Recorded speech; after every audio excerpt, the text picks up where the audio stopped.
तो बच्चों अब हम लोग करने जा रहे हैं question number 60। The electric potential existing in space is Vx, y, z equal to a xy plus yz plus zx है। Write the dimensional formula. पहला पार्ट पूछ रहा है डायमेंशनल फार्मूला बताना है a का। दूसरे में find the expression for the electric field का एक्सप्रेशन बताना है। थर्ड में अगर a की वैल्यू 10 है then find the magnitude of the electric field का मैग्नीट्यूड यहाँ पे बताना है आपको। ठीक है, तो क्या होगा बेटे कि देखो Vx, y, z का मतलब है कि V is the function of x y z।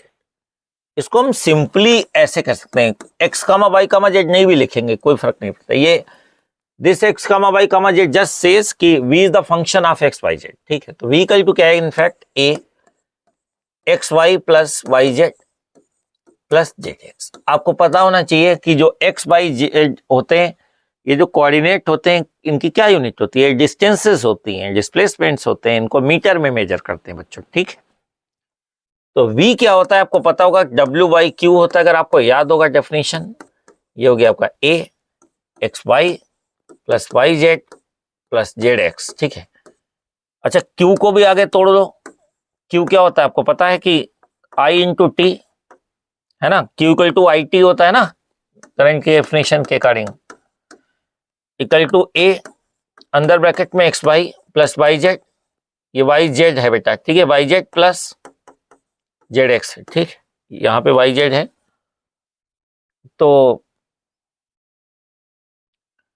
अब हमें चाहिए a की वैल्यू निकालनी है, a की वैल्यू निकालनी है। ठीक, तो क्या करेंगे हम कि W ml square t minus 2। अगर मान लो W की भी डायमेंशन नहीं याद आ रही तो क्या करोगे, वर्क डन इक्वल टू क्या होता है, फोर्स इंटू डिस्प्लेसमेंट। फोर्स भी नहीं याद आ रहा है तो कह देना मास इंटू एक्सेलेरेशन। मास का क्या होता है m, एक्सेलेरेशन LT माइनस 2 होता है, d डिस्टेंस क्या होगा L, तो ये क्या होगा ml स्क्वायर t माइनस 2। ठीक है कि नहीं? बट आप JEE IIT एडवांस की नीट की तैयारी कर रहे हो तो मेरे ख्याल से अब 11th पढ़ चुके होगे। ये आपकी टिप्स पे होना चाहिए कि वर्क डन की क्या SI डायमेंशन होती है, ml स्क्वायर t माइनस 2। आई को a इसलिए नहीं हम लोग कह रहे हैं क्योंकि यहाँ a आ चुका है, तो इसको आई को आई रहने दीजिए, t हो गया। इस a की तो डायमेंशन निकालनी है, x क्या है मीटर है, तो मीटर इंटू मीटर क्या होगा l square, metre into metre, metre square यानी l square, metre into metre l square हो गया।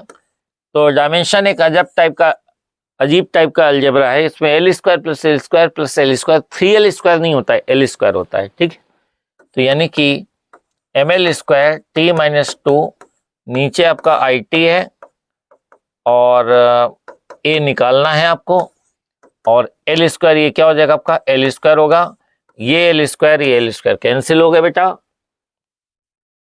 तो क्या होगा आपका कि a की जो डायमेंशन है, इसकी dimension that is equal to m, एक t ऊपर जाएगा क्या होगा mt माइनस 3, i ऊपर जाएगा i माइनस 1। ये आपका पहला पार्ट हो गया। दूसरे पार्ट में ये कह रहे हैं बेटा कि v की वैल्यू अगर a xy plus yz plus zx है तो find the expression for the electric field का एक्सप्रेशन निकाल के दिखाइए हमें। ठीक है कि नहीं? तो क्या होगा बेटा कि b वाले पार्ट में इन्होंने v दे रखा है हमें a xy plus yz plus क्या होगा zx। ठीक है कि नहीं? इनफैक्ट इलेक्ट्रिक फील्ड का जो फार्मूला होता है बेटा वो ये होगा हमारा E इक्वल टू माइनस, ये भी SC वर्मा में लिखा हुआ है, आप ध्यान से देखना, minus del V upon del X I cap minus del V upon del Y J cap minus del V upon del Z K cap. ये डेल का क्या मतलब है कि यहाँ पे ये पार्शियल डिफरेंशिएशन होता है, मतलब del V upon del X कहेंगे तो x को केवल वेरिएबल मानेंगे, बाकी और कोई वेरिएबल है भी तो उसको हम कॉन्सेंट्रेट कर लेते हैं, इसको हम पार्शियल डिफरेंशिएशन कहते हैं।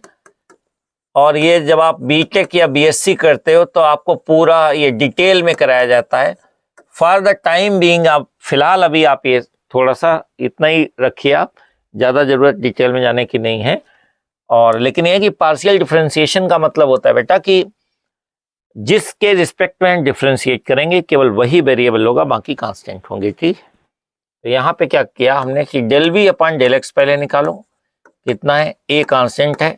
अच्छा, ये एक्स के रिस्पेक्ट में डिफ्रेंशिएट कर रहे हैं, यानी कि वाई क्या है यहाँ पे कांस्टेंट है। देखो ए कांस्टेंट है वो तो ब्रैकेट के बाहर निकाल दिया, वाई भी कांस्टेंट है, एक्स का एक्स के रिस्पेक्ट में क्या होगा 1, यहाँ पे वाई भी कांस्टेंट, जेड भी कांस्टेंट, डिफ्रेंशिएशन क्या होगा 0।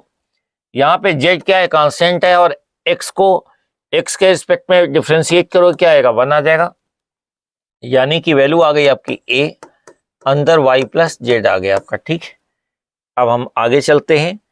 इसके बाद हम निकालेंगे del V upon del Y, क्यों, क्योंकि हमें del V upon del Y भी चाहिए, फिर del V upon del Z भी चाहिए।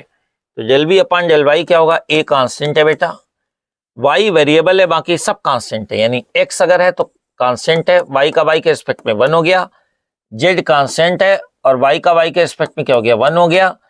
यहाँ पे वाई है ही नहीं कहीं पे भी, तो यानी कि पूरा कांस्टेंट है, डिफरेंशिएशन क्या हो गया 0 हो गया बच्चे। तो ये क्या होगा, आप इसको हम a into Z plus X कह सकते हैं हम इसको। ठीक है, अब हम del V upon del Z की बात करेंगे तो क्या होगा, a फिर कांस्टेंट हो गया, चूंकि यहाँ जेड है ही नहीं तो x भी कांस्टेंट y भी कांस्टेंट, तो कांस्टेंट का डिफरेंशिएशन क्या होगा 0। यहाँ पे y कांस्टेंट है, z का z के रिस्पेक्ट में क्या होगा 1, यहाँ पे x कांस्टेंट है बेटा, z का z के रिस्पेक्ट में क्या होगा 1 होगा, इसको हम कह सकते हैं a, है ना। ऑर्डर y प्लस एक्स भी लिख सकते हो, लेकिन ऑर्डर एक्स वाई अच्छा लगेगा, एक्स प्लस वाई ऐसे अच्छा लगेगा, तो ये इसलिए लिख रहे हैं ऐसे। ठीक है, अब हम बात करेंगे बेटा नाउ इलेक्ट्रिक फील्ड E क्या होता है, आपको बताया था कि minus del V upon del X I cap minus del V upon del Y J cap. ये IIT में भी कई बार क्वेश्चन पूछा जा चुका है, आप लोग ध्यान बी केयरफुल, आप इसको तैयार करके रखिएगा, ये वाली कंसेप्ट याद रहनी चाहिए आपको बच्चों। ठीक है, तो del V upon del X जो था वो आपका था बेटे, del V upon del X आप देखोगे a into Y plus Z है। ठीक है कि नहीं, तो ये a into Y plus Z है। ऐसे ही del V upon del Y करेंगे, जैसे x के रिस्पेक्ट में डिफरेंशिएट करें तो x ही नहीं, y के रिस्पेक्ट में करेंगे तो क्या होगा y ही नहीं होगा, तो माइनस a, और ये आपका हो जाएगा आपका z प्लस एक्स है। और फिर ये del V upon del Z क्या था, del V upon del Z जो है आपका a एक्स प्लस वाई है, a एक्स प्लस वाई, और ये k कैप है आपका। ठीक है, यहाँ पे आप a का माइनस से कॉमन निकाल दो अंदर। अच्छा, ये आई कैप भी था बेटा, तो ये आई कैप लगा दोगे, जे कैप है तो यहाँ पे जे कैप भी लगा दीजिएगा आप। ठीक है, तो y plus Z I cap हो गया आपका, और plus Z plus X J cap हो गया, plus X plus Y K cap हो गया बच्चों। ठीक है, तो ये ई वेक्टर हो गया, ये आपका आ गया एक्सप्रेशन, आप देखोगे सेम आंसर मिलेगा आपको। तो बच्चों अब सी पार्ट में क्या होगा कि सी पार्ट में बेटे, सी पार्ट में क्या है कि सी पार्ट में क्या करना है कि इलेक्ट्रिक फील्ड हम ये कैलकुलेट कर चुके थे, minus A Y plus Z I cap plus Z plus X J cap plus X plus Y K cap, ये हमने बी पार्ट में कर लिया था। अब हमें चाहिए सी पार्ट में magnitude of electric field E. ठीक है, इस ई का मैग्नीट्यूड चाहिए कितने पे, 1,1 पे।